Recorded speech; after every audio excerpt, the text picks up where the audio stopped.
You've outlived 4 spouses and 11 family pets. Nobody who's ever met you has known your real age. It begins in 1900, the day a runaway carriage should have killed you instantly. You walk away with nothing but a torn coat and a story people stop believing within a year.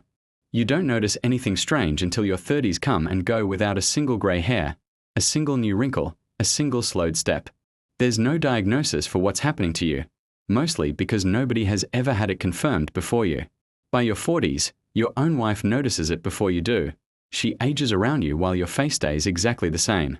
There's no skill required for any of this, no test to pass, and no rulebook handed to you. The only real requirement turns out to be patience, decade after decade after decade. Nobody has ever explained why this happened to you specifically. No doctor, no scientist, and no record anywhere on Earth describes another case quite like it. Whatever caused it, the odds against it happening at all are effectively unmeasurable. There's no known population of immortal people to compare yourself to, no statistics, no support group, just you. By 1922, the same town that's watched you not age for 22 years starts asking questions you can't answer honestly. You fake a drowning accident that spring, leave behind a headstone with your real name on it, and move 3 states away under a name you invent the same week. This becomes the pattern. Roughly every 25 to 30 years, before suspicion turns into real danger, you disappear and reappear somewhere else, a few years younger on paper than you actually are. Over the next 12 decades, you'll do this 8 separate times, each one requiring a new identity, a new signature, and a new explanation for your missing past. In 1929, with money saved from 3 different jobs under 3 different names, you put $1,000 into the stock market 2 weeks before the crash that wipes out 1/3 of the country's wealth. You don't sell. Panic, you've learned, requires believing your situation is urgent, and almost nothing feels urgent once you stop measuring your life in decades. You watch the Depression end, a Second World War begin and end, and a man walk on the moon in 1969, all from whatever city you happen to be living in that decade, under whatever name you're currently using.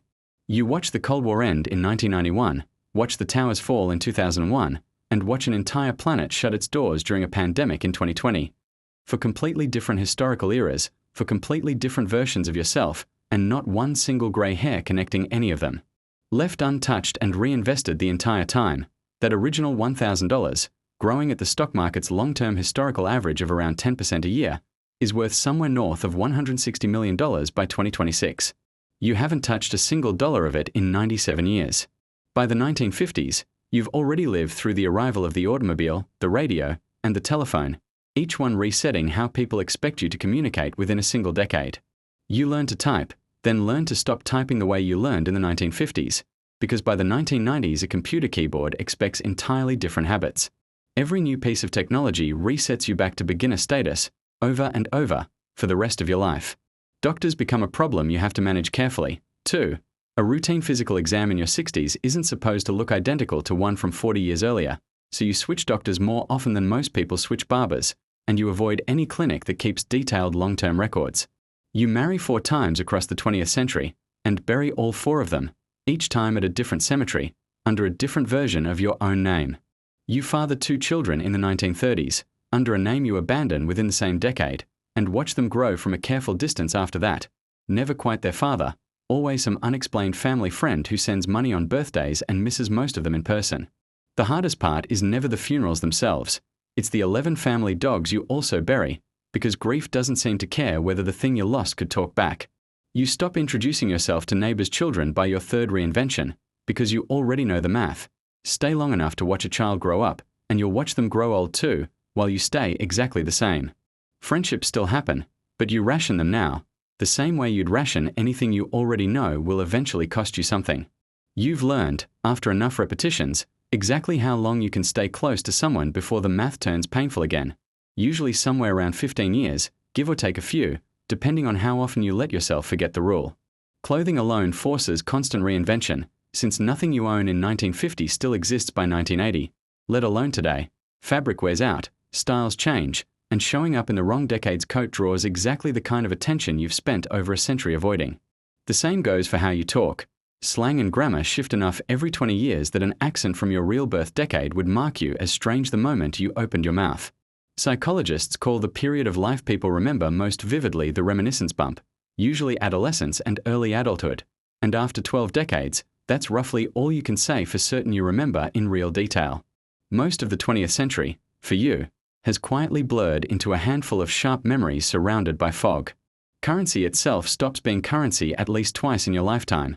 Old bills get pulled from circulation, entire denominations disappear, and at one point you're holding paper money from a country that, on paper, no longer issues it anymore.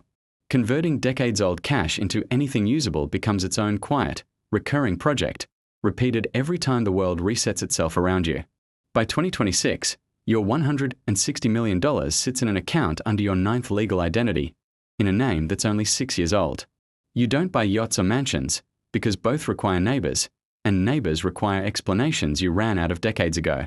You live, instead, in a string of forgettable rented apartments, in cities you've already lived in twice before under names you no longer recognize as your own.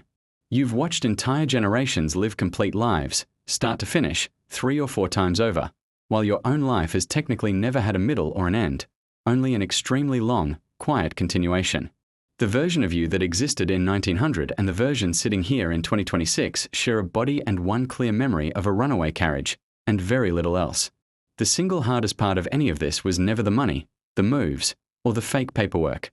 It's that nobody alive has known you for longer than 30 years, by design, which means nobody alive actually knows you at all.